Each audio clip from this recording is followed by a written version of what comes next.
music down a little bit. I'm just here. My name is Karen Sawatsky. I was involved in this study as a project manager for 2 or 3 years, and I'm really just here to do some housekeeping while we wait to get started. We will wait maybe just a little bit more for people to show up. But I would like to just say while we're waiting that thank you very much for Public Square for their role in making this event possible with the Urban Studies program. We have partnered with Public Square. This is the 5th event that Urban Studies has partnered with Public Square just this fall. Particularly, we've been working with them on a series called Pandemonium, a public lecture series that looks at the impacts and implications of COVID-19 on cities. And the next one of those is coming up on January 27th. So I'll just wait maybe a minute or so more for a few more people to join us. And then I will pass the event over to Anthony Perl as moderator and just briefly introduce him before I do that. Meanwhile, thanks to everyone who's introducing themselves in the chat.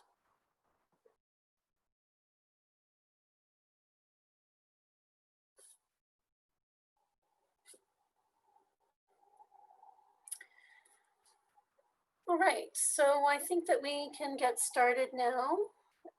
It's great to see. I just see one of the research assistants. Introduce yourselves. Hello, Kirsten. Hello, Lindsay. I know Steve Torrens is here somewhere too. So we had a big team of research assistants for this study, so it's great to see those. So yes, we're going to get started now, which means I'm about to ask Professor Anthony Perl to assume his duties as moderator to officially open the event. And I'll just briefly introduce Anthony first so he can do that. I know there are many among our attendees here tonight who are either directly involved in or avid observers of transit policy and transit system design in Metro Vancouver and beyond. And Anthony's name will likely be quite familiar to those people as he is a much quoted and consulted expert on these topics. Anthony is a longtime SFU professor of both urban studies and political science, and among his many service contributions is being the founding director of the Urban Studies program, where both Anthony and Peter are professors. Anthony continues to play a vital role within our program, including as a teacher and mentor. His teaching achievements have recently been recognized through a nomination for a coveted SFU Teaching Excellence Award. Anthony's extensive scholarly publication record and more of his bio details are available at the link that Public Square will drop into the chat if you want to find out more details. I will just note here that his most recent book was published earlier this fall by McGill Queen's University Press and is titled Big Moves, Global Agendas, Local Aspirations, and Urban Mobility in Canada. And I want to thank Anthony very much for serving as moderator of tonight's presentation, particularly because in doing so, he'll be wearing 2 hats, as he was also a co-investigator of this study and indeed has been involved in the project from its genesis. And with that, over to you, Anthony, to officially open the event. Thank you, Karen. And thank you, everyone, for joining us this evening and during the festive season. We definitely appreciate the turnout and look forward to a great dialogue. But before we do that, I'd like to acknowledge, of course, that SFU operates and thrives on the territory of the Coast Salish peoples, the Musqueam, Squamish, and Tsleil-Waututh in particular. And I imagine some of you are tuning in from other unceded territories of the First Nations in Canada. So we really appreciate the chance to do what we do in that space. I also want to thank, for the first of several times, SFU Public Square, who in their function of engaging the world virtually on behalf of the university has made the technology and the techniques behind this whole event possible. So now that with their support and with your participation, we get to talk about and explore something that hasn't really been studied before, certainly in British Columbia, and to my knowledge, perhaps not even within Canada, which is what are the effects of employer subsidies on transportation behavior, specifically public transit behavior.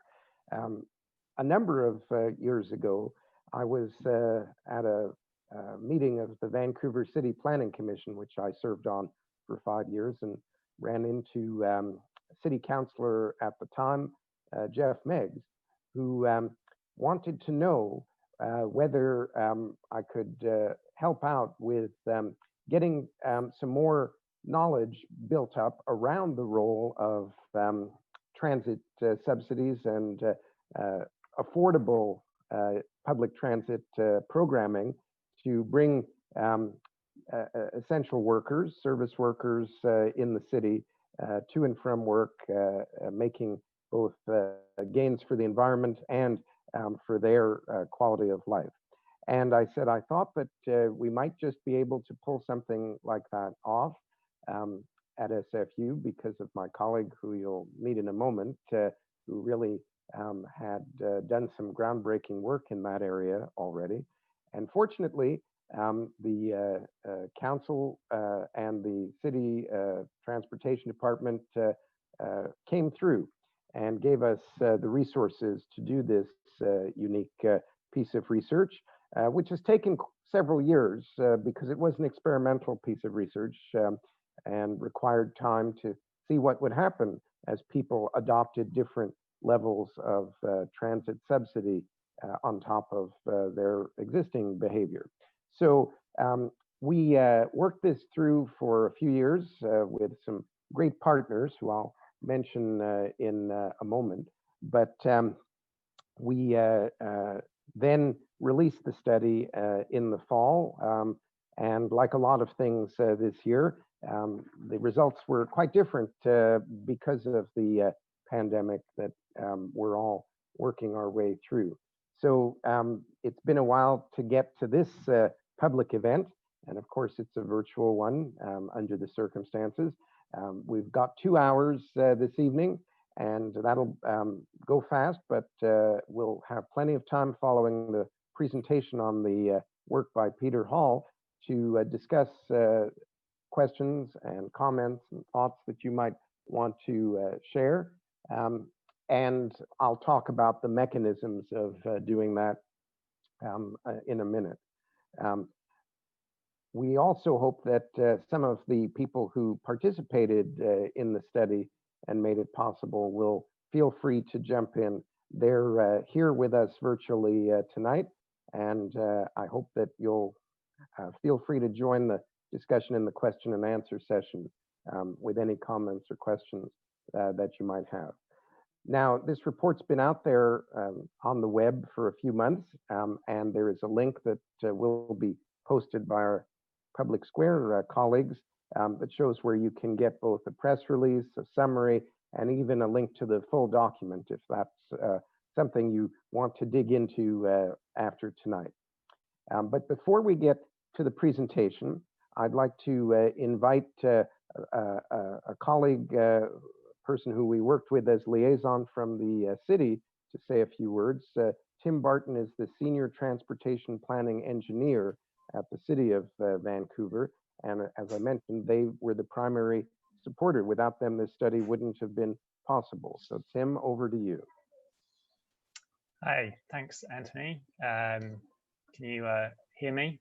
I don't know if you can see me, but yeah, the city's been really interested in working with partners to enhance equitable access to employment and sustainable transportation options. And I think Anthony explained some of the history around former councillor Jeff Meggs, who was originally interested in this. So that's a little bit about kind of how it came about. But I think kind of in terms of like why specifically the city is interested in this, I think probably a lot of people on this call this evening kind of understand that the economic and social vibrancy of Vancouver relies on service sector workers. And these are often lower paid jobs with workers living outside of the downtown core on non-regular schedules. And these are workers that can often be disproportionately burdened by the pressures of housing and travel costs. And working with trying to advance transit and sort of transit priority and things like that. Myself personally, I know, and that you guys might know as well, like transit subsidy programs like can be an important sort of equity enhancing tool in that they kind of reduce the barriers to access, whether that's access to jobs or like other opportunities and things like that. So yeah, so a little bit like Anthony was saying, in 2017, it was the city partnered with SFU in this research partnership to try and understand the impact of varying subsidies on the commuting behaviors of hotel workers. And yeah, you're gonna hear a lot more from Peter Hall on that pretty soon. But yeah, just want to acknowledge up front, I know Peter will talk about it as well, but there was also in-kind contributions from Unite Here Local 40, from TransLink, and from 7 downtown hotels as well. And it really was like a very collaborative partnership, and it was great to be a part of it. It wasn't just myself; there were several of myself and my co-workers at the City of Vancouver who were involved to varying degrees through it. As Anthony said, it lasted a few years, so we kind of maintained our involvement through that time, and it was great to see it progress. I certainly learned that I needed to be patient by when these kind of studies are being conducted, and but I think you'll see that the results have been worthwhile. Part of the joy and interest of working on this, I think, was that this collaborative steering committee that was formed as well. So it meant we were all sitting around the same table, discuss the organizations that I just mentioned. We were all sitting around the same table, discussing some of these issues, and how the kind of the early maybe findings of the study were progressing, and you know, what tweaks to make, or kind of early comments and things like that. So that was a great part. It definitely felt like a unique collaboration, and that this all contributed to these mutual learnings and advancements of the project. And again, like Peter will go through the results and everything in a minute, but I think if you haven't looked at the exec summary or anything else yet, I think you'll agree when you hear Peter speak that although some of the results sort of may seem straightforward and obvious, like there's a lot of results which maybe were sort of less expected or less obvious. And I think there's some real kind of value in some of the less obvious outcomes which Peter's going to describe, and they add a lot of value, being things that maybe you wouldn't otherwise think so. So yeah, I just round it off here by saying like the city's looking forward to collaborating with sort of regional partners in the future to utilize the findings of this study and to advance policies and strategies going forward. Like this is obviously an area that we're really interested in, and we're already exploring like further ways to further kind of dig into this question sort of in different and unique ways as well. So I'll hand it back to Anthony. Thanks. Thank you, Tim. Yes, it was a real learning experience, a shared learning experience between all the partners and participants in this project. And now we get to share that with you all tonight. And you get to share your feedback with us after the presentation. Let me just mention that at the bottom of your Zoom screen, there is a Q&A function. That will allow you at any time during the presentation or afterwards to type in questions that you would like to pose. And if you would like to speak them directly and identify yourself, this is being recorded, as you know, then indicate that in the question. Say, I'd like to speak to this, or something to that effect, and we will unmute you in the order when it's time for your question, so that you can pose it. But if for whatever reason you don't want to present the question yourself, but you'd rather that I just raise it, that's fine too. And if you just put the question in the Q&A without asking to present it, I will say it on your behalf, and then we will discuss it. And I'll remind people of that option again a bit, well, at the end of the presentation when we get into the Q&A period. So now we will get to the heart of the presentation.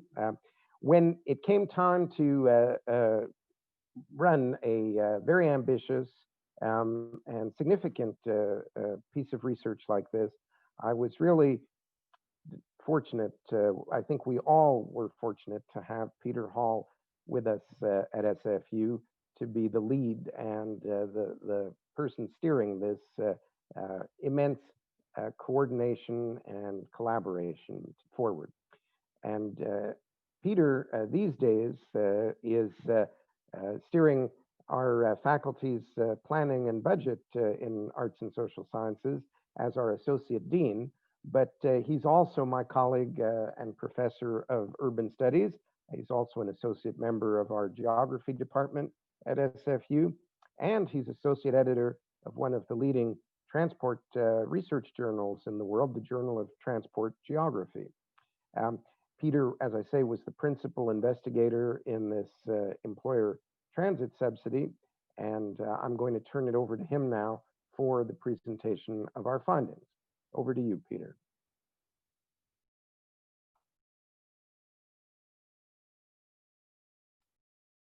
Thanks very much, Anthony, for that warm introduction, and thanks to Karen, and of course also to our colleagues in Public Square for putting on the event this evening.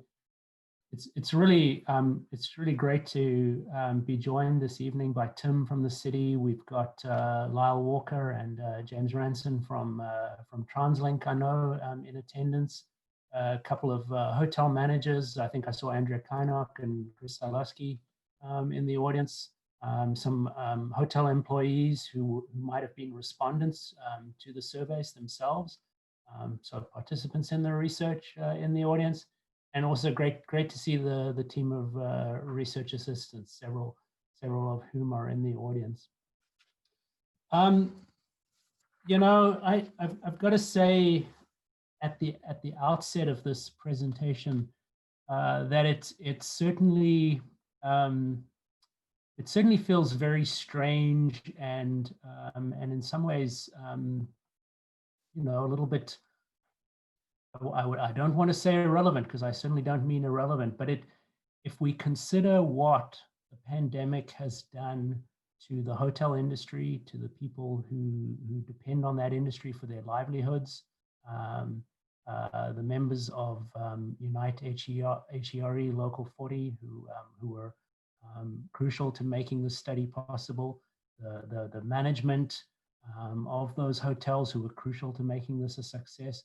I think what's happened to that industry in the pandemic, if we think what the pandemic has done to transit ridership, as people have stayed home or chosen to stay in their vehicles rather than use transit.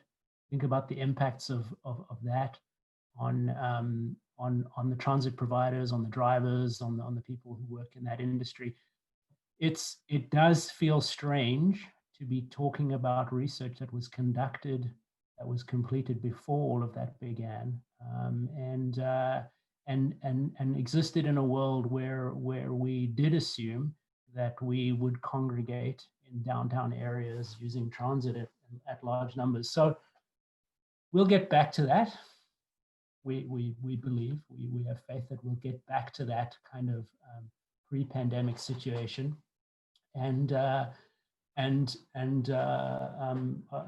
hopefully the study can be useful for answering questions that make sense within that context. But before I get into the actual findings and the content of the presentation, I do want to say that there are at least two ways in which I think the study is useful to the current context, and the one is just to really wrap our hands around what happens when groups of people come together, employees and their union and their employers. They come together and they decide to experiment with a policy approach to try and deal with a pressing issue. So there's the study. And it's useful, I think, even in the current context in terms of understanding the impact on commute behavior and so on.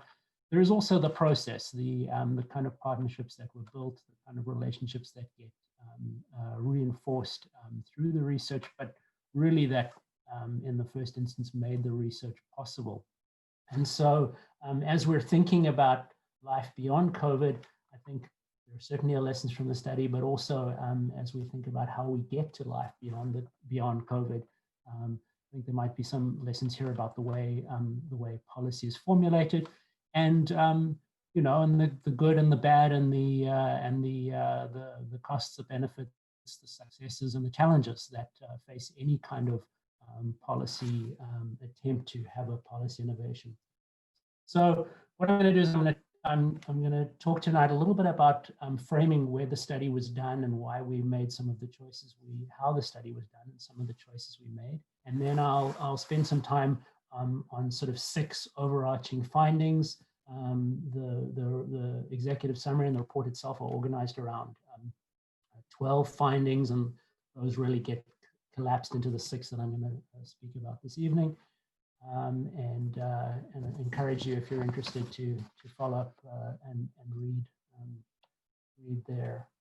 So most of what we know about transit subsidies and about employer involvement in transit in the literature comes from large, tightly well-defined, geographically well-defined institutional employers. So there's literature on universities and what happens to commuting to universities when subsidies are offered, when transit practices change, when parking policies change at the university, and so on.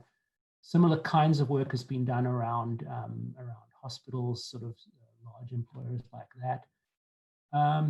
And there is work, and there's probably more adoption of employer subsidies in the office-based commuting population. So employers that are tend to be employing people who have regular hours, who work in the advanced service industries, in education, and so on. And so part of what the study was able to do was to take a group of employees and a group of commuters who are not necessarily all that well paid, although I should acknowledge right now that the hotels that we were working with are among the best paid hotels in our city. They have quite a diversity of occupations within them. People who are working in offices and in reception and back office kinds of works, people who are doing cleaning, people who are doing cooking, people who are working as servers, people who are doing technical occupations. So it's a really wide range of post-industrial occupations, probably, certainly I would argue, more representative of the downtown workforce writ large than just office workers per se, who tend to be a better paid subset of downtown workers. So what the partners in this research all wanted to do was they wanted to understand what the possibilities and limitations of transit subsidies would be. And you know, in some sense, that's a trivial question. In some sense, that's a very easy question to answer. If you subsidize someone to do something, they tend to do more of it, as you would expect. But behind that is a set of relationships and a set of policy development that actually help us get from here to there. The broader context for this study was that the Greater Vancouver Hotel Employers Association, representing some of the largest hotels in the city, and the union, Unite HERE Local 40, they'd gotten together and had negotiated a 15% transit subsidy back in 2015 for their members.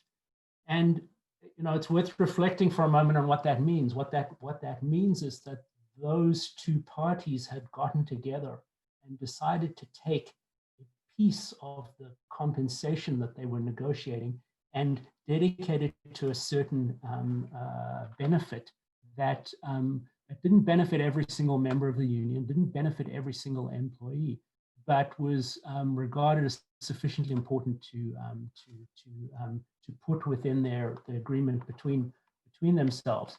And it's also probably worth reflecting that at the time or soon thereafter, the federal government had actually been retrenching from supporting public transit. And of course, there was the sad matter of the transit referendum in our region. So it's not a trivial matter to raise resources for transit. And here we had an example of a solution, or at least an attempt to find resources to support transit as a way of moving people from home to work.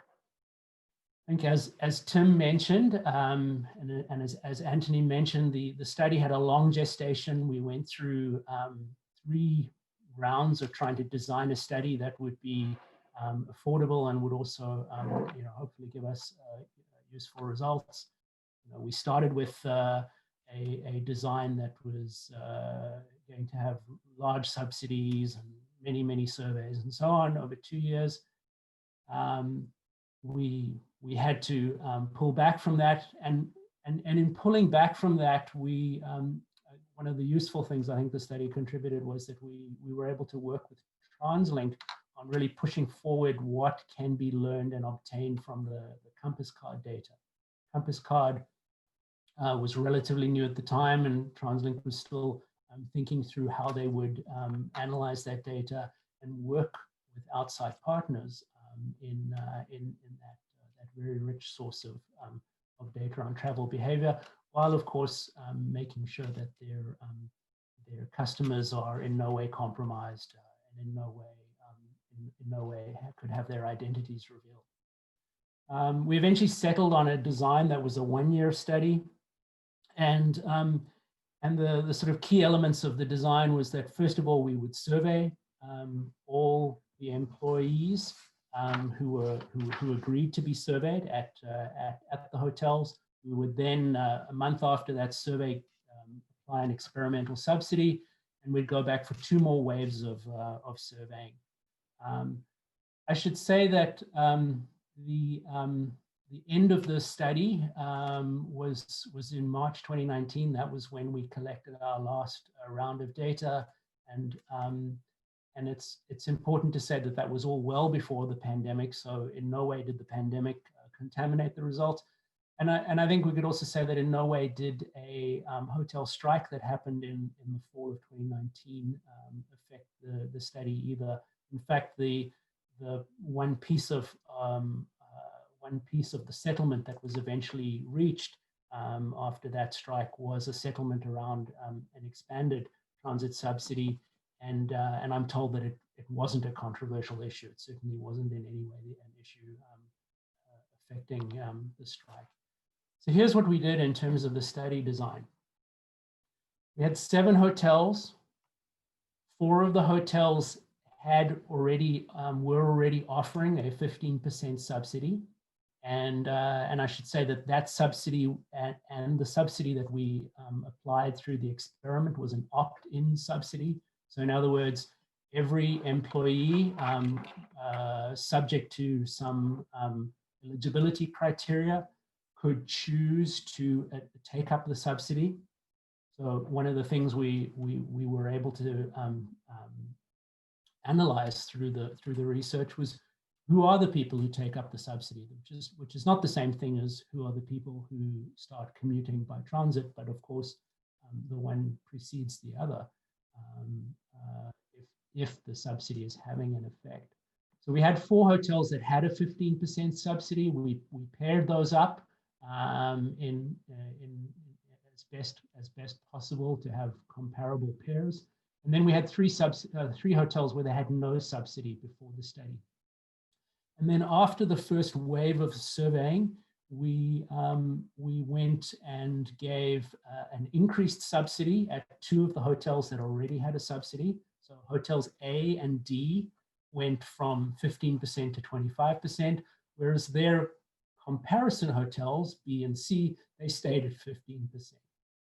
And then amongst the hotels that had no subsidy, we had one that went that stated 0, one that went to 15, and one that went to 25. And then after the second wave of the survey, we made a further adjustment at 2 hotels. We increased from 25 to 50% to see what would happen at that even higher level of subsidy. Okay, so what happens when you increase the subsidy that is on offer to all of the employees at a hotel? And I should say that for those of you who are thinking in research terms, the hotel is the unit of analysis here. Although we surveyed individuals about their behavior, how did you get to work, what's your shift, where do you live, etc., all sorts of details like that. The thing that we're comparing here are hotels, and they've been paired up, with the exception of Hotel E, which wasn't directly paired, but which is somewhat comparable with Hotel C and D. So the first thing that we can say is that hotel workers are highly engaged with transit. The level of compass card holding before the study began, as we discovered in the baseline survey, in that March 2018 survey, is that there's a very high level of holding compass cards, and 2/3 of the commutes included transit. So it might not be purely on transit, that might also involve a piece in an automobile, etc. But high levels of commute by transit.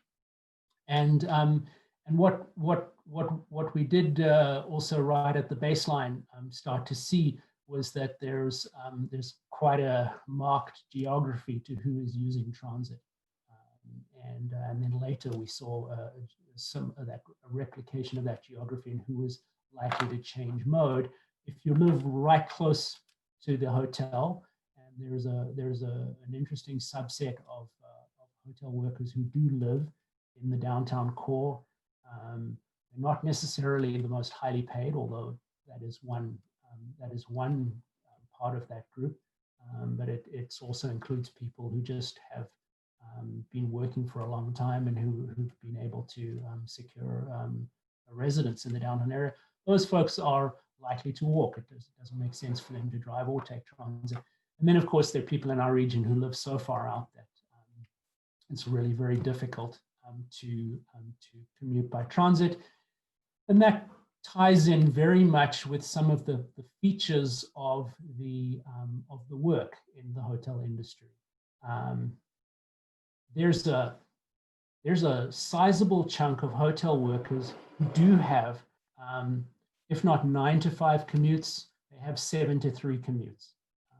So housekeepers, who are one of the largest occupational group in hotels, they start work early in the morning and they're done by the middle of the afternoon, because what they're doing is they're turning over rooms for the next set of guests. So they might be a group that have a work routine and a set of shift patterns that are somewhat conducive to taking transit. But there is significant group of hotel employees who don't, who from one day to the next or 1 week to the next might not know precisely what time their shift is going to start, or they're commuting outside of the peak hours. And so that raises certain challenges for transit adoption. The other graphic showing here is just to enforce the point that in general, the commutes of hotel workers tend to be a bit longer than comparable groups of residents of the city and residents of Metro Vancouver. Second finding to mention is that we have some strong reasons, particularly in terms of who adopts the subsidy, somewhat in terms of who changes their behavior, but particularly in terms of who adopts the subsidy, that subsidy is strongly equity enhancing.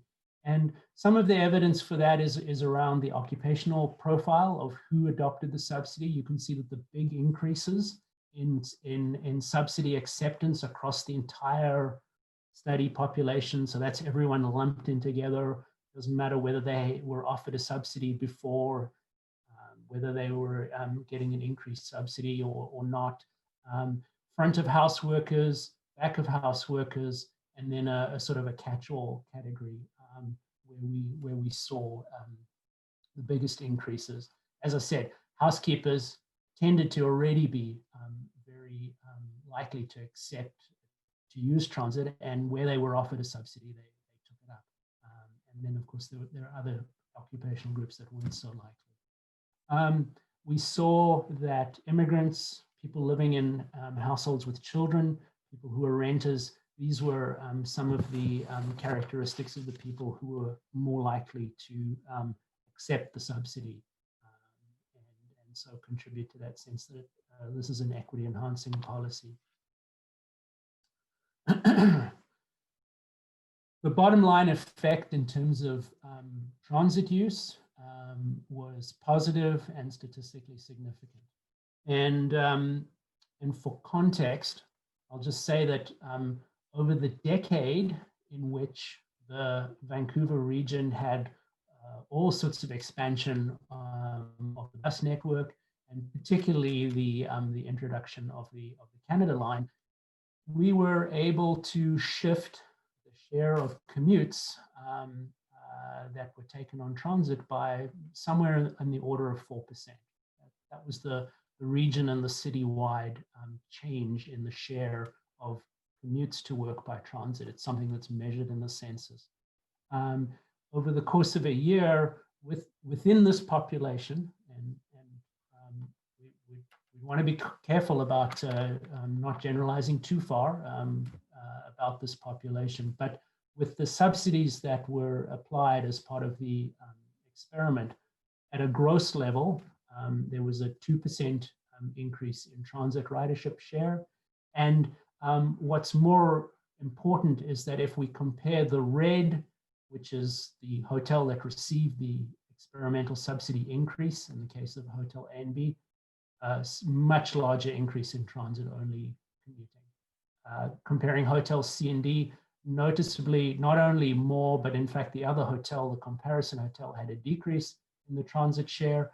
And then the third thing to observe here in the paired findings is that the decrease, if there was an increase in transit-only ridership, the decrease came out of auto-only ridership. It was marginal in terms of active transportation. So this was a shift.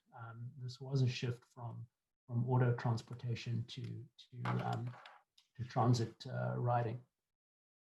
The only other thing I think I want to say here is just that again, we're comparing hotels, and when we did look at individuals and who was more likely to take up transit and so on, I think it's fair to say that there's just a whole lot of factors that go into that, and of course what's happening at your workplace and the effective price of transit is just one piece of that, and we could certainly talk more about that.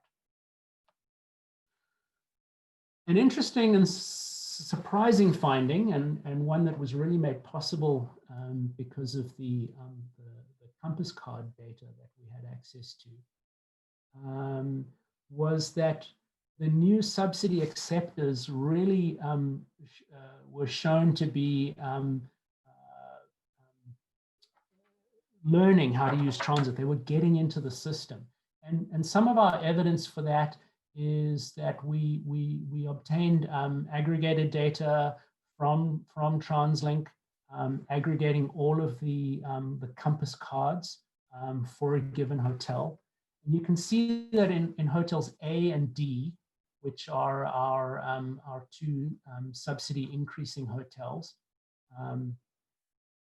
you can see that there was a decrease as new transit riders came into the system. There was a decrease in the proportion that were doing 2 rides per day, and an increase in the proportion that was doing just 0 rides per day. So as these Compass cards became associated with subsidies, In fact, they became less efficient. And that's an important finding because it really speaks back to the idea that transit subsidies just go to people who would have taken transit anyway. And instead, what the study revealed is that there were some new people drawn into riding transit through the experimental subsidies. We reckon that about a quarter of the people who accepted the new or the enhanced subsidy were new transit riders. The only comparable literature on that idea is a study conducted on the Canadian public transit tax, and that found that sort of 3 to 9% of the people who adopted the 15% federal tax credit for transit, only 3 to 9% of those were new transit riders, and that's in a way to be expected.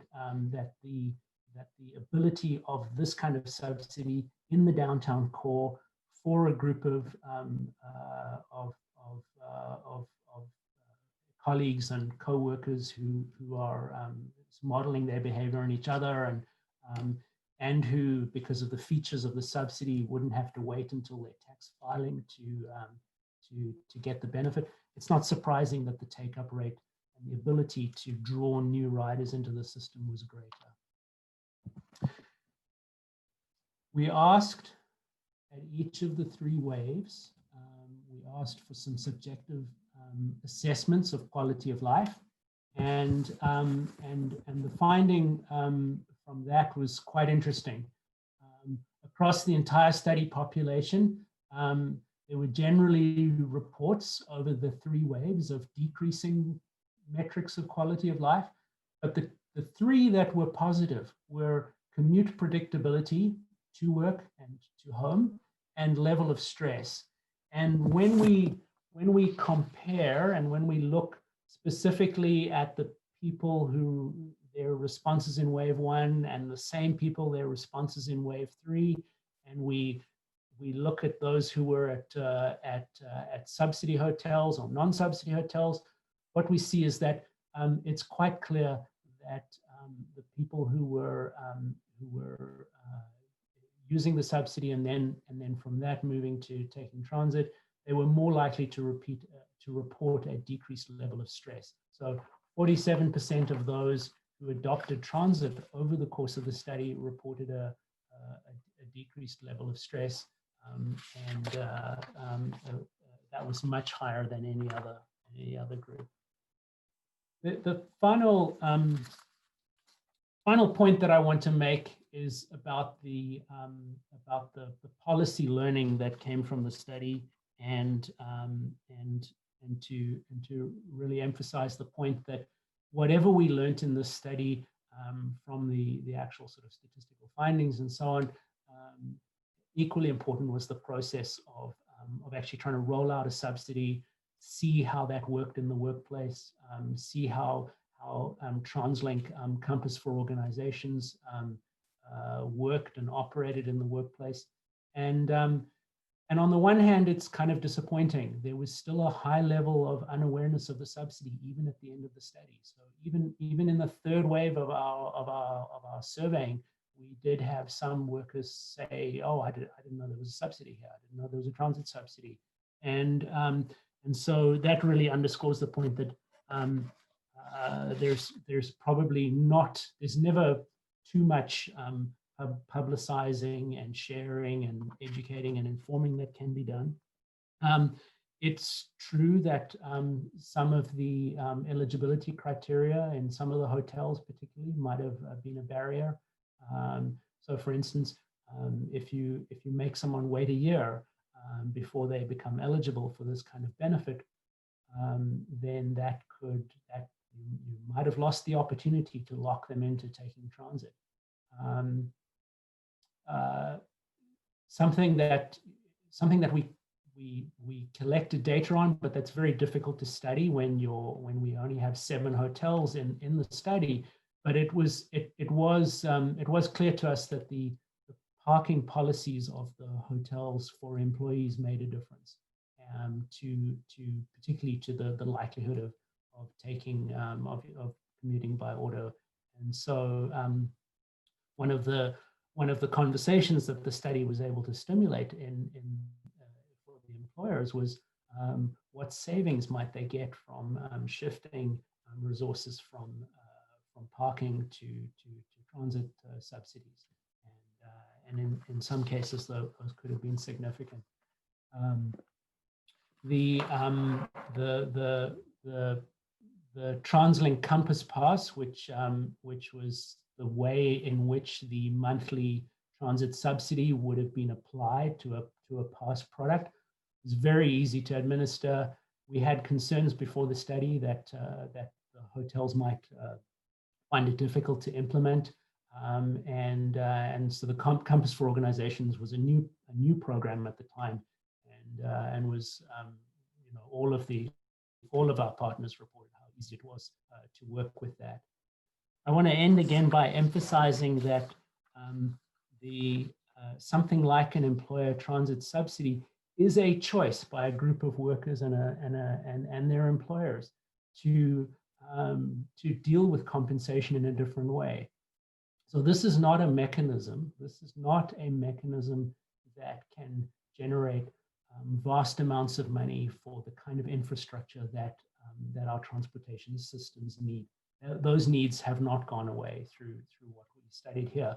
But what I think we have been able to show is that if such a group comes together and puts their heads together to come up with this kind of program, it has measurable positive effects without relying upon public subsidy. So thank you very much, and very, very happy to take questions and look forward to the conversation. Back to you, Anthony. Thanks. Thank you, Peter.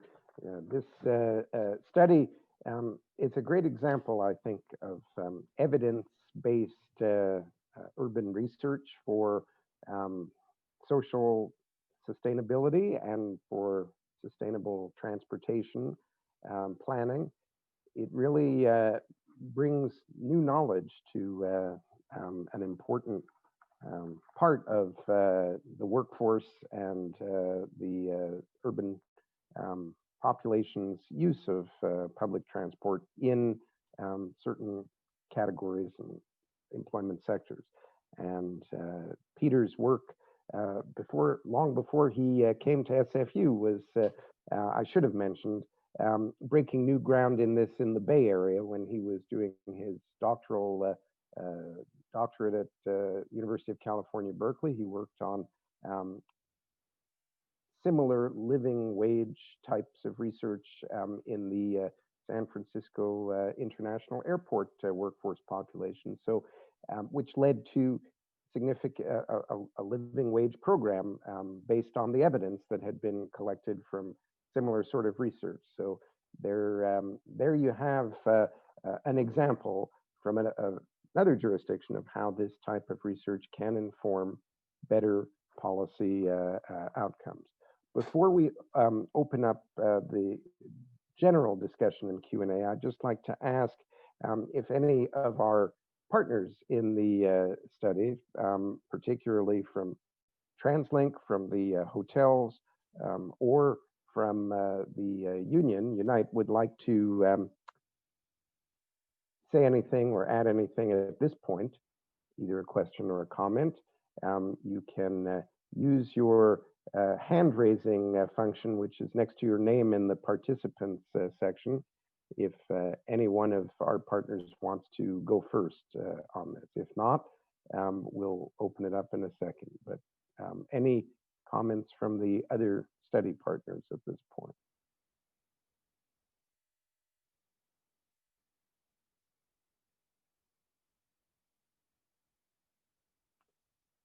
So I don't see any, and if I do, I will jump back into them. Let me remind you again that everyone else is now welcome and encouraged to pose their comments and questions. And you can do that in the Q&A box that pops up if you click on that part of your bottom bar of the Zoom screen.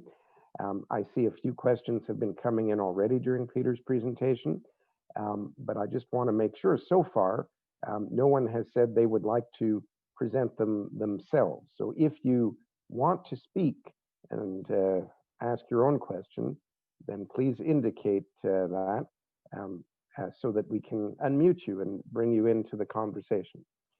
In the meantime, the first question that came in asks about the resources that went into this project and the cost involved.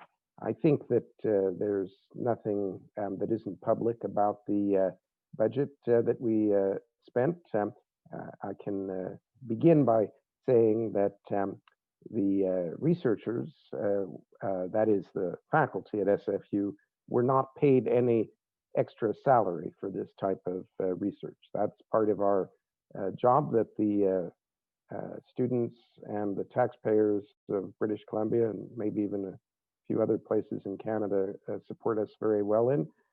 But we did have research assistants who were paid, who were mostly students. And of course, we had Karen Sawatsky being the project manager, which kept things moving along. But Peter, maybe you'd like to, since you were the head accountant on this, maybe you'd like to speak to the resources and how a lot of it went through to the subsidy that the users actually benefited from.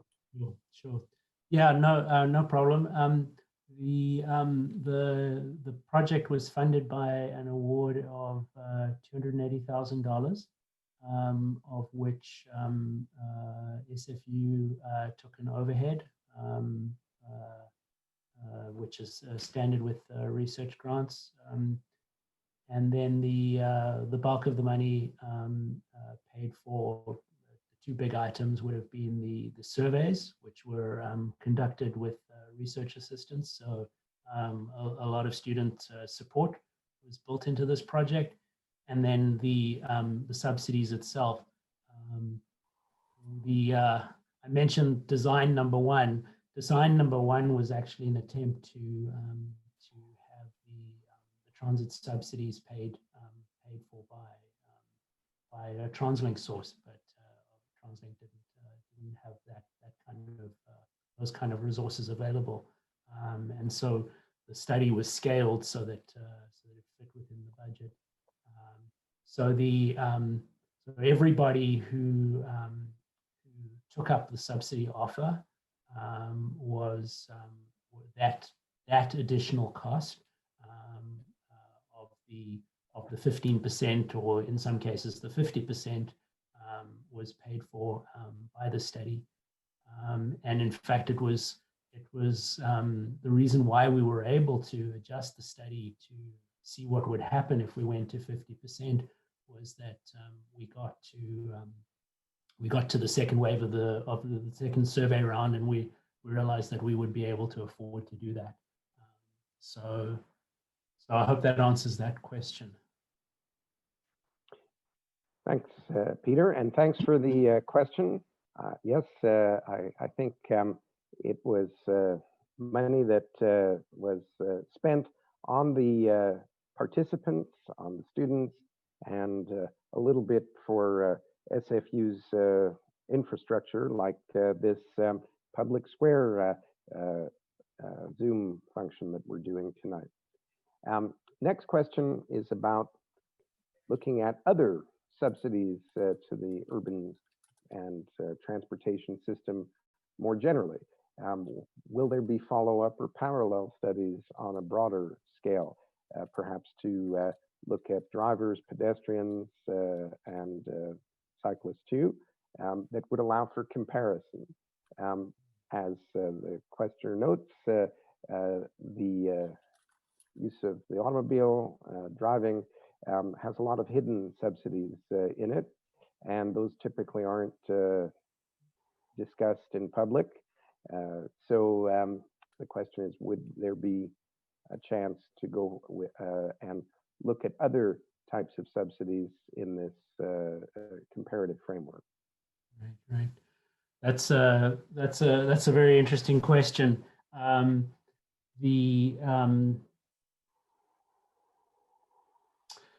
one of the things that differentiates transit certainly from private automobile travel, private bicycle travel, active transportation travel, is that the operational costs of transit are sort of explicit. You know, it's something that we see and we think about and we're aware of, and of course that's not the case when in sort of public conversation when we think about the automobile. You know, people who drive cars are very aware of what the gas costs when they go and fill up. But that's not always seen as a kind of a public thing. And so so the question is absolutely right to draw attention to the funding that is behind the systems, and and roads are funded out of the public purse as much as transitways are funded. It would take a very different kind of study to try and understand how the subsidies that go into road building translate into sort of directly into commute behavior. But there has been work that is tried to get at that at a different kind of at a different kind of scale. So there's work on how commute choices are induced and influenced by the presence of road infrastructure, and so yeah, a different kind of study could get at that kind of question. I think it would also be fair to say that you know, the infrastructure that goes into making active transportation possible, sometimes that is road infrastructure, sometimes that's kind of you know, sidewalks, etc. It's a taken for granted piece of our urban infrastructure until it's not there, you know, and then until you're in a wheelchair and you can't get around, you don't know how bad the sidewalk is. And so you raise a great question, but you also raise a huge question with that comment. Thanks. I think that the current government, provincial government in British Columbia gave us an experiment of sorts over the last 4 years when they declared toll-free BC and took the tolls off the Port Mann and Golden Ears bridges about 4 years ago now, I think. A much larger subsidy than what we were doing with the hotels, and a much larger effect as far as I understand it. I haven't kept up during the pandemic, but before that, the traffic over those bridges had gone up to 40%. So again, the general principle was reconfirmed that providing subsidies does encourage people to use or take advantage of certain mobility options. And I'll leave it for others at this point to decide whether putting those subsidies into public transit versus road-based motor vehicle use is more or less sustainable over the long run. Another question that's come in asks about whether we can generalize the findings or the conclusions from this study to other industry sectors in Vancouver. So could this work for other work groups and organizations beyond the hospitality sector? And then also spatially, how generalizable, or how would these findings translate into other maybe less concentrated geographies such as Surrey or other communities in Metro Vancouver further south and east, which are less compact, let's say. Great, yeah. So I think the way to think about the generalizability of the studies is in two kinds of ways. The one is to focus on the sort of percentage change or the marginal change. So we found that at a very small scale, you know, where all the hotels were in the downtown area that we studied, but just the hotel that was furthest from SkyTrain and that also had more parking available for employees. Those two factors in combination gave them a very much lower level of transit commuting right up front, a much higher level of auto commuting. And it was in that hotel where moving from 15 to 25% subsidy didn't make much of a difference, but moving from 25 to 50 did start to make a difference. It made the same kind of order, marginal order of difference that going from 15 to 25 made it a hotel that was right adjacent to a SkyTrain station. So one way to think about the effect is what is the change, and there the results have some kinds of relevance, but they need to be interpreted in context. I think it's probably also fair to say that Vancouver's transit system is still one that tends to do a better job of concentrating flows towards the downtown area. And so it is possible for, it's possible to, the employment catchment area of the downtown area in terms of transit is just far superior to any other place in the region. We don't necessarily do a great job with lateral moves around the region. It's almost everywhere it's easier to get downtown on transit than to get from two suburban locations, between two suburban locations. So in that sense, I think it's fair to say that we probably observed a bigger effect than you might see somewhere else. In terms of types of employment, you know, I think one of the joys of the hotel industry is that it really does encompass a huge range of occupation types in the sort of urban economy of today. Of course, there are job types that are not represented, but it was a pretty nice sector to be working with in terms of having that range from, you know, from in-person service to advanced services.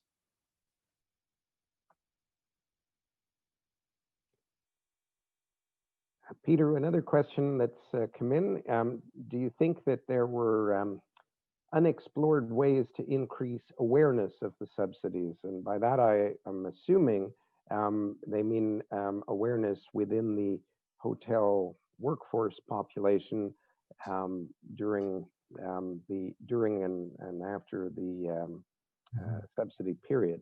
One of the findings I remember that I was struck by early on in one of our survey waves was that some people who worked at hotels that had already agreed to the 15% employee subsidy did not know or did not think that they were eligible for that. So what learning have you taken, and maybe even Karen or some of the research assistants who participated in the surveys and the outreach activities to how to get people to be aware of what's even available to them? Yeah. That's a really good point. You know, I think so. One of the things that the hotels were changing by the end of the study was that they were moving towards a system where there wouldn't be a waiting period before you could sign up for the subsidy, and you know, that's not a trivial matter in a workplace. This is a benefit that there'd be other benefits that employees would get. They come out of the total compensation package of the workforce. So here's a benefit that the transit people are saying, give it to them on day one, because the best chance you're going to have to influence their behavior, the best chance you're going to have to be able to educate them about how the transit system works, and how they can use transit to commute. That chance is when you're onboarding them, when you're bringing them into the workplace for the first time. And yet, on the other hand, you're making them wait 3 months for some of the other benefits, and you're sort of trying to convince all the other employees that it's good to give a subsidy to someone from day one, when other benefits tend to accrue over time. So that's a conversation to have in the workplace. But I think getting people on day one really is important to influencing behavior and increasing the adoption rates. There were some features of the Compass for Organizations program that TransLink has that are more helpful. So what previously, before the study, the 15% subsidy, the way it worked was the employee would go and buy a pass, and then they would come for a refund for 15% of it. Whereas with Compass for Organizations, it gets deducted from payroll, and then the employer sends a list of which Compass cards need to have the pass applied to them for the coming month. And once that is worked out, it's administratively very simple. And the true benefit of that simple administrative system is that it makes it possible for an employee to move in and out of having a Compass card relatively easily.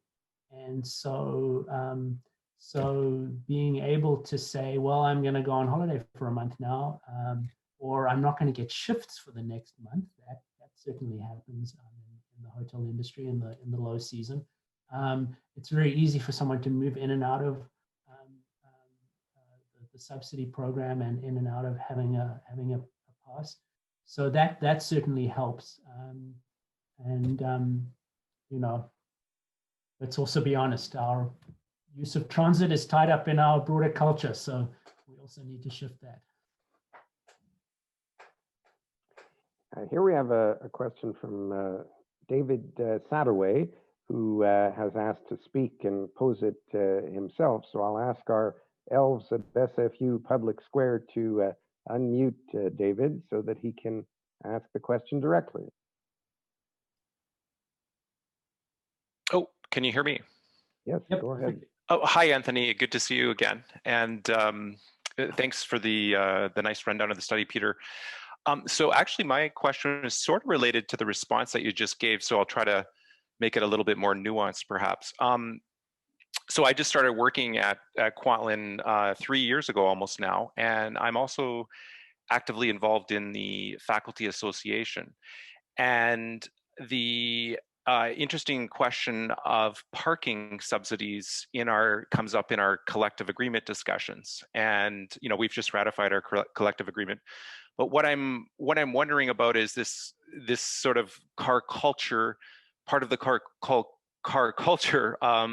I think even in a relatively progressive place where most people would, espouse to certain ideas of sustainability and green living and that type of thing. Once it comes down to trying to convince people about the shift to using a pooled discount or a pooled subsidy, that's the challenge, right? And so what I'm wondering, it might be easier to do that even, to get a pooled subsidy even at SFU, where you have better transit access. Whereas Kwantlen, we have 5 campuses, 2 of them one of our newest campuses at Civic Center is right next to Surrey Central, but the larger campus is on 72nd in Surrey. Another one is in Cloverdale. Another one's in Langley. You know, who knows when the Langley SkyTrain extension will happen. The Richmond one is actually not too bad in terms of access. But a lot of the faculty use cars, and they see that as a benefit. So parking as a benefit, that is. And so I guess what would your advice be? And I know it's a very different group from what you conveyed in your survey. I don't know the numbers. You know, I'm guessing maybe 20-25% of my colleagues take transit. However, we do have the experience of the student, you know, similar to, I think, SFU, where there's the student discount. So I guess my question is, how do we begin to shift that car culture in an organization, you know, where it might be some, you know, people do listen to me when I complain about this, but I think ultimately it comes down to, hey, I want my free parking. So how can we make that shift? And, you know, maybe what would be some of the lessons that we could learn from the study? And also in particular, what interests me is the union and the management, getting those two to agree to that, and then taking it to the next level. Because, you know, from what you said, TransLink has a pretty good setup. So thanks for letting me be long-winded there, Anthony. Oh, sure. Thank you. That's great, and I'm definitely going to ask Anthony and others to jump in on this one. So part of what really helped, what made the study possible, was that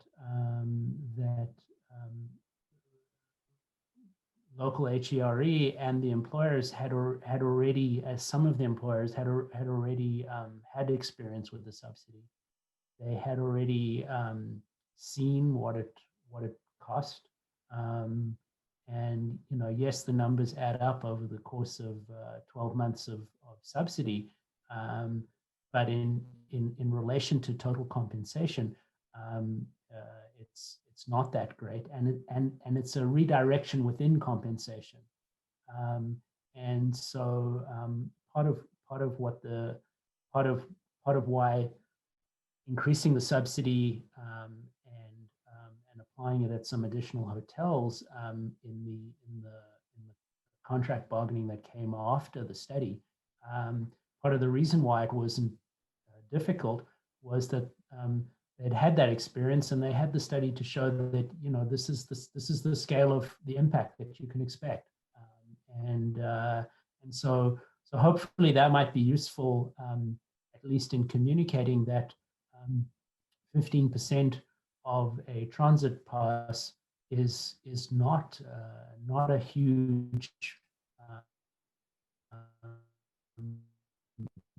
redirection of total attention to the cost of that parking. So there were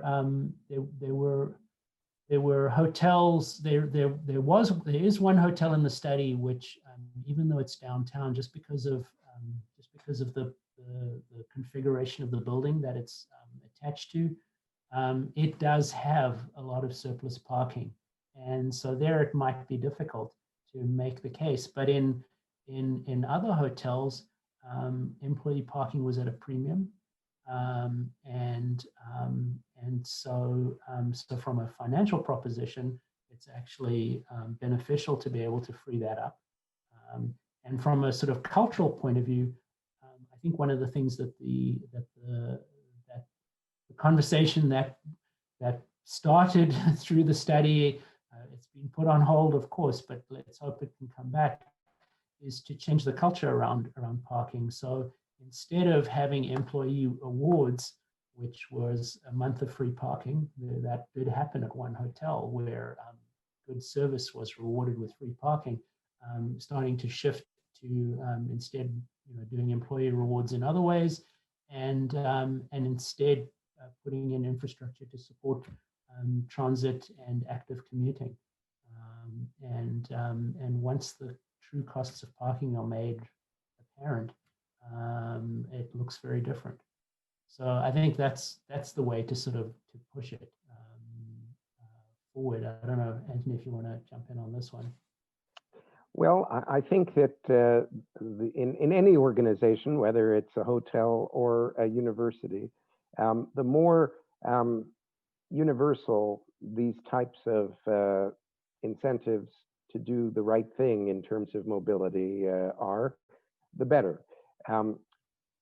I've never served on the executive of our union at Simon Fraser University, but I've been a regular participant now for 15 years, and I've always raised the option of how can we get into the UPass program, and how can staff at the university also be included. I think that this should be, these are trivial additional costs for the employer, and as Peter mentioned, most university campuses have better and higher uses for space than parking. I think in the long run, hopefully we will get there in the post-secondary education, but also in any other organization. So my hope is that the evidence from this study will show that the effects, the benefits, and the advantages apply and accrue beyond just one particular subset of the workforce, or the lowest paid, or the lowest status. It's really something that different people across the organization can benefit from. And it's actually, public transit always works better in volume. So if you're going to go to the trouble of setting something like this up in an organization, you might as well try and get it universally applicable as much as you can. The first UPass that I know of in, at least in Cascadia, began at the University of Washington. That's what UBC's student government modeled their demands for their UPass on. At the University of Washington, it was universal. It applied to students, faculty, and staff. Everyone who is connected to the University of Washington gets full access to that program. For whatever reason, when it came to UBC, which was the first place in British Columbia, the students were behind it. And of course, they worked very hard, but it somehow did not expand or catch on beyond that group. And it hasn't, to my knowledge, at other educational institutions. But the evidence from this work shows that it can and should be a part of a universal strategy. And that leads to, unless anyone else on the team wants to speak to that question, that leads to another question that came in about broadening these policies and lesson drawing. The question is TransLink looking at a 50% subsidy for low-income workers whose employees do not have a subsidized transit program? Also, is there a way for other cities to incentivize transit usage? So a broader question of expanding these types of subsidies to workers that don't necessarily work in big organizations with unions, and even beyond that to the population in cities. And of course, the latest, well, maybe not the latest, but a number of places around the world are experimenting with fare-free public transit as well. So Peter, what's your thinking, not to speak for TransLink, of course, which we can't, but do you think that these findings could or should encourage a broader consideration of an affordable transit pass for low-income populations, including workers, maybe more generally? We do it for seniors, we do it for youth. I believe the current government, as part of their platform re-election, wants to expand the free fare on public transit up to age 12, I believe. So we're seeing little, I don't think that's because of our study, but do you think there's anything from what we've done that could be evidence to help shape those kinds of directions in future fare policy?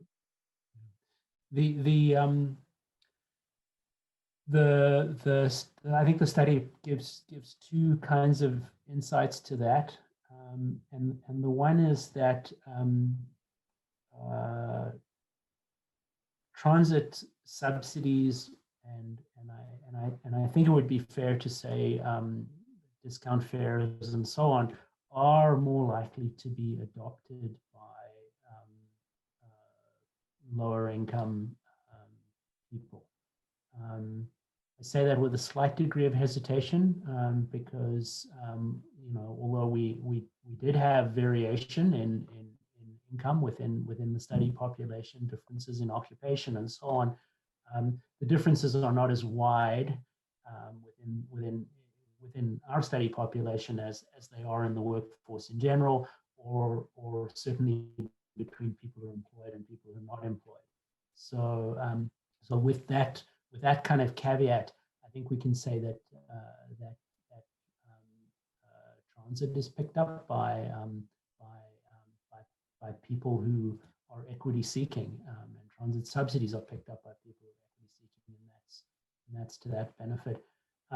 The other kind of way I think that this is relevant is this point about learning to be a transit user, and there's a little bit of evidence of this, I believe, in the literature around university transit passes, and so again, you know, exposing people to the transit system,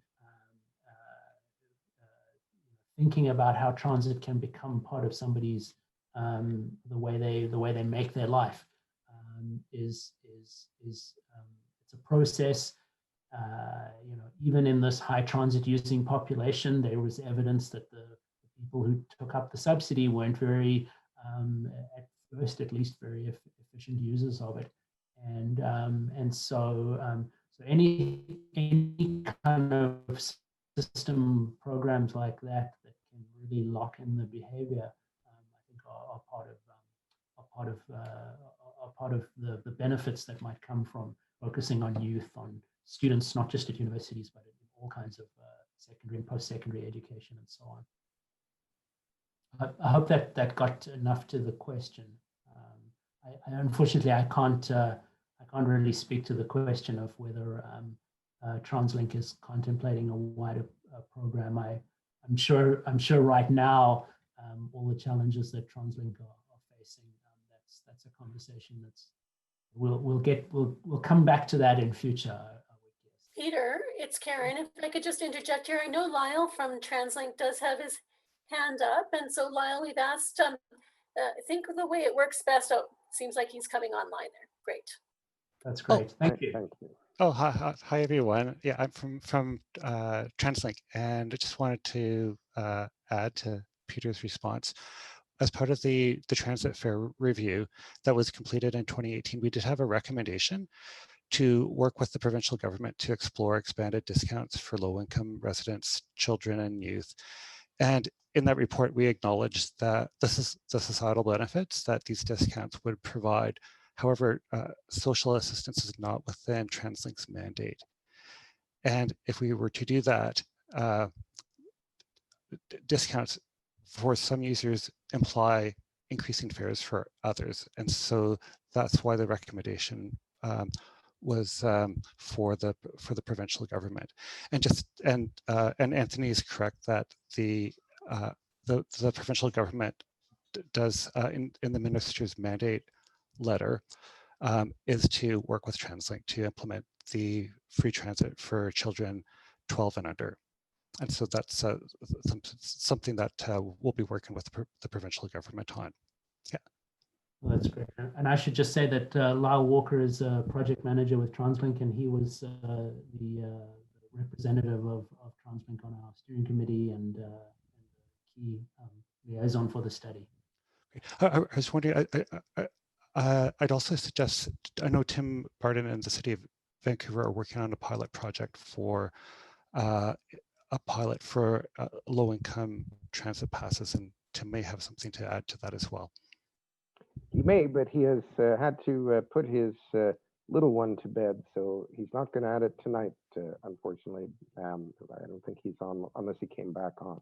But yes, I have heard that the city is also working on low-income transit pilot, and I think that builds on this this type of work. And two questions that have come in that keep going in this direction, so maybe we'll put them together and sort of bundle it. One is does the current debate on mobility pricing in Vancouver have anything to learn from this study? And then another questioner asked, taken to an extreme, will the results of this study show benefits in providing free transit to all who live and work in the region? What would that cost and what would that save? And we've started to explore that in the discussion, but maybe we should just try and wrap it all up. I'll tell you, I just finished a graduate seminar in transportation this term at SFU, and one of the students, one of the great papers of many that were written in the class, student proposed that at some point, the most sustainable policy framework going forward would be to both add mobility pricing for the modes that are unsustainable, that is to say motor vehicles on roads, and put some of those resources into reducing or maybe even eliminating the fares on public transit for the region. If we are truly interested in rapid modal shift and a change in the greenhouse gas production from transportation, we probably need to do both. The only question is whether we will be able to craft such a grand bargain down the road.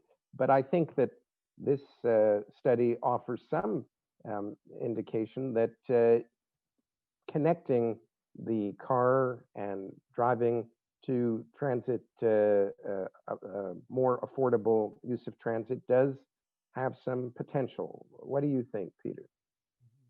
Sure. So thanks for that kind of grand scope invitation.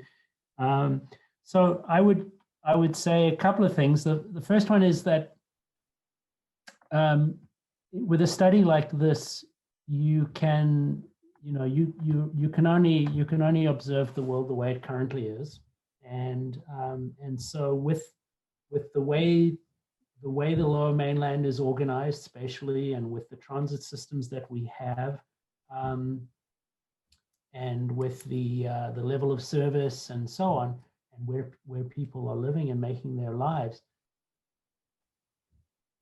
we do think that there's probably a matter of a quarter of the hotel workforce that would not be persuaded to take transit,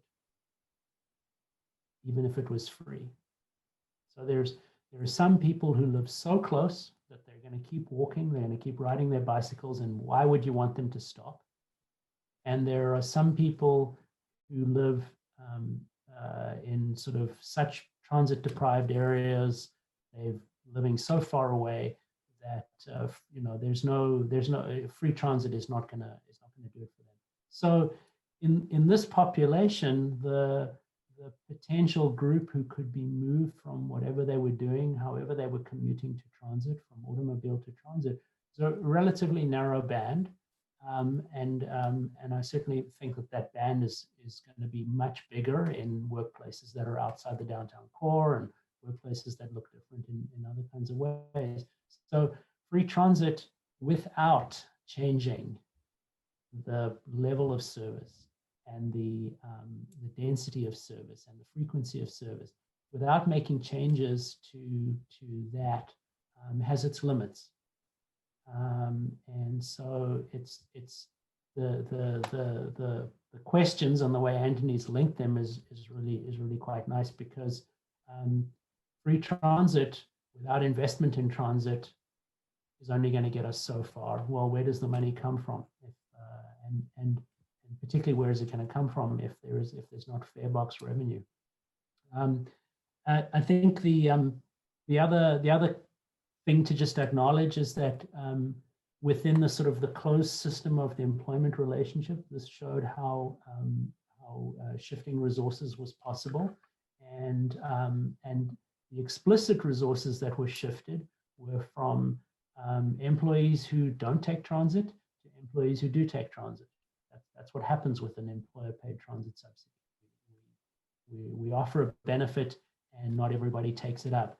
But what the hotels were starting to have conversations about were how they could potentially shift resources from parking, which is their main way of contributing to auto mobility, how to shift resources from parking to other uses. So they could give up parking spaces, or they could or change the way they do that. And so you know, that's a small scale example of the kind of systems and imagination that we need in order to have a, you know, much wider scale change and transformation.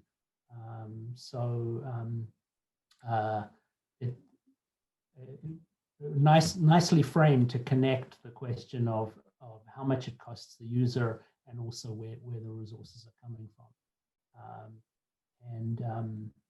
Yeah, I'll hand it back to Anthony at that. Thanks. A question has come in about the share, or if we have any knowledge about whether new immigrants were a big or bigger part of this population in our study. I know the unit of analysis was the hotel, but we did do surveys, and this person has said that they feel that the greatest positive impact from this type of a subsidy can be on historically marginalized groups such as new immigrants. And in particular, should we be highlighting these findings to Transport Canada so that they might consider this in a broader context of ways to help support new immigrants to Canada and their sort of integration into the workforce. But first, to the question of, do we have any way of assessing whether new immigrants were a big, medium, or small part of this study population in the hotel workforce? Yeah, thanks for that. So immigrants are a large proportion of the hotel workforce in Vancouver. Somewhere in the region of 70+% of the people in the study were immigrants. I wouldn't say that they were necessarily all new immigrants, and particularly in the study hotels, which were larger downtown hotels. I think this would be something I could I could push this further in the data, but my sense is that they weren't particularly inclusive of the newest immigrants. It tended to be immigrants who'd actually somewhat established. It's very important in these hotels that everyone can speak English, and so I don't know if the study would say that much about new immigrants per se, but certainly there were a lot of immigrants, and immigrants were, or being an immigrant was one of the indicators of being more likely to take up the subsidy, so in that sense, it was one of the groups that benefited from the subsidy. I think that's a very interesting suggestion about whether new immigrants are particularly likely to benefit from transit subsidies. I don't know that we need this study to say that enabling the mobility of new immigrants when they first arrive, encouraging new immigrants who might not have been transit users where they came from, new immigrants who probably can't afford a motor vehicle. I think it's entirely appropriate to use the same sort of logic and thinking about getting people familiar with their city through transit, and making sure that they have access to all of the opportunities that are available through transit. Makes a lot of sense. So I think that's a great suggestion. we didn't have federal participation in this study, but I think there's at least one or two people tonight who had some association with Transport Canada. So feel free to take that back with you and see what might happen in the future with it. I'm changing gears a bit to the question of free fare zones, which exist in cities such as Portland and Seattle, even in Calgary, where I used to live before coming here. Have they been successful? The same person asked a partly related question of whether cities that are we aware of any other cities where this type of program has broadened to a bigger share of the workforce and has been mutually beneficial for both the transit operator and for the users. So these are, go ahead, Peter. I was going to say, do you want to start on the free fare zones? Yeah, let's do the free fare. Anthony. Well, it certainly was a way to get people who were visiting the city to use these types of options instead of renting cars, which take up space and pollute as well in the downtown areas. In my experience in Calgary, it also got people to experiment with using the transit for lunchtime or other, during the day short trips, and then again get them familiar with what might become a bigger habit or a broader habit afterwards. So I think that it's another piece of the suite of incentives to use public transit, in my experience.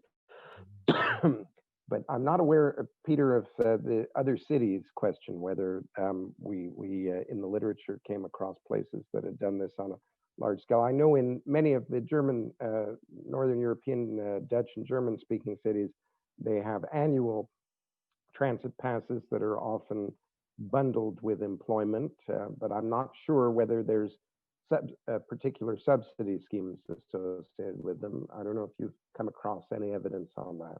Yeah, I think on the other examples where this has worked is with the really big transit generator, the sort of particularly tertiary education, where there's a big enough trip generator that that offering a subsidy or a discounted pass or even a free pass, completely subsidized pass, but where that generates enough volume to then allow new or sort of more stable investment and that kind of thing. Maybe this is something that Lyle or others want to weigh in on as well. I'd also just say that incidental finding was how important the zone structure is to who adopts the transit subsidy. We had a very strong uptake in Zone 2, and partly that's because some people who live in Zone 1 are going to take active transport anyway, and so Zone 2 in our region does include some of the best transit served areas. I'm thinking of areas of Richmond and of Burnaby, New Westminster, and so on. So there was the way transit zones are organized and what's included and what's free and what gets priced at what particular point does interact with the transit subsidy and the way it's organized to affect who takes it up and who benefits most from it.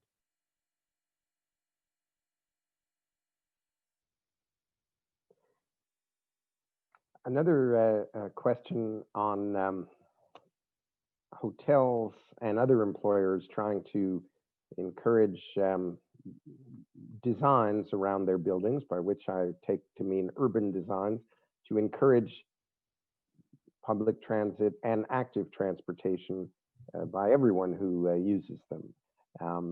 Thinking about sidewalks, bike routes, and better access for non-motorized travel to their buildings. Since parking redeployment was a bit of a piece of this study, did you get any sense, Peter, that this opened any options or potential interest in design issues around some of the space that could be put to different uses in these hotel complexes? Or do you think that other employers might also have a spatial dividend to add to the sort of transit encouragement and subsidy program? Yeah, sure. So, and that's actually relevant both to employees as well as hotel visitors. So there were hotels that were telling us about how, sometimes successfully, sometimes not successfully, they'd been working to get car sharing spaces close or even within their arcades, and encouraging that. There was an interesting comment from a couple of the hotels saying that they actually had preferred the old fare card system, because one of the things they could do is keep a book of tickets with the concierge on the front desk to give to guests to sort of help them get around the city. And so they were looking for something like that where they could respond to a guest with the way to get on transit without the hassle of ticketing and whatever. So that was interesting. Also keeping transit maps available for the guests. That was another thing that these hotels were doing. Another kind of infrastructure that was uneven across the hotels was bike parking and cycling infrastructure in general. And again, it's another one of those very micro level urban design issues that can make a huge difference to the likelihood of at least a subset of people using active transportation. So yeah, that's a good point. And that is something that hotels and I'd like to think other progressive employers do think about. We're heading into the home stretch here, but there's a couple of good questions and maybe one more to come even. But one questioner asks whether we think that the new government re-elected in this province will be interested or engage with the findings of the study. In particular, given the climate urgency of the day, would a follow-on be to try to assess the greenhouse gas impact of changes in the behaviors that we have seen happen with the subsidies, and compare that to some other greenhouse gas reduction options for both efficacy and cost? Mm-hmm, mm-hmm.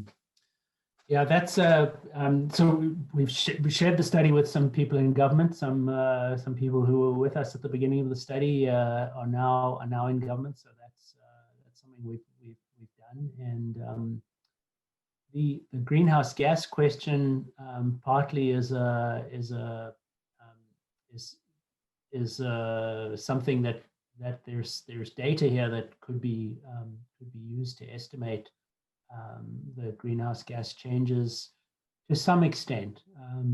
One of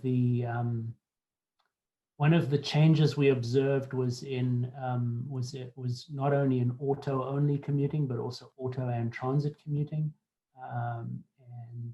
and so without knowing, without actually being able to collect data on the precise length of each trip segment and so on. We could generate some estimates, but they would have quite a margin of error around them. I think what the study more demonstrates than a kind of a direct greenhouse gas kind of effect is more around the building of support for transit in general and the particular distribution of who benefited. So I think I'd look there more for those broader social effects and environmental effects than trying to do a greenhouse gas calculation that might involve a lot of assumptions. Well, this question was posed quite earlier, about an hour ago almost, but it was one that I thought I'd save toward the end because of its focus. It's from Mac Fitzgerald, and if he's still on the Zoom, I would encourage him to pose it himself about future research possibilities. So Mac, if you're there, could you speak, please? Sure. I'm someone who tends to ramble on, so I'll cut to it. I was interested if you had any thoughts, I guess at the end here on, if you got the chance to run the opportunity to run the study again, what sort of other treatments would you be interested in including in the study? And I would preface that by saying I don't think you have to assume that we're in a pandemic world when you do that. I'm more interested in sort of reflecting on what you found and what you'd want to test next time. That's why I saved this question for the end. So Peter, where do we go from here? That's a great question, Mac. Thank you. So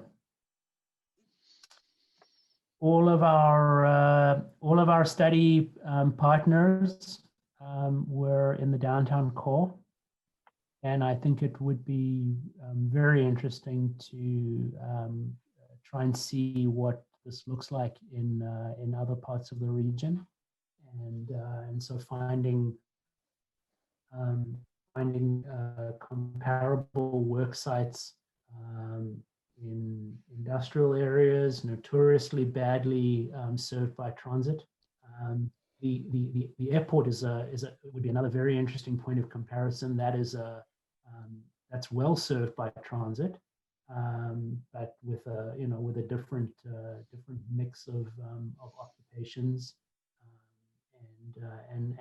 and probably a different sort of set of work shift patterns and schedules and so on. I think that would be really quite interesting.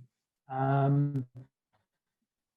think in terms of other treatments, there has been some work. Trying to unpack the distinction between various forms of education, promotion, encouragement, comparing that with subsidies per se. There's a recent study where this was in one of the Scandinavian countries, where they looked at sort of transit encouraging messages and sort of trying to use some sort of behavioral shifting techniques. And what was interesting in that study was that it suggested that actually subsidy was the thing that moved people on the messages.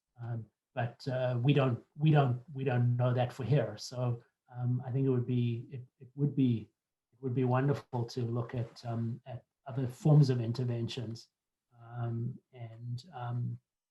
see what makes a difference there.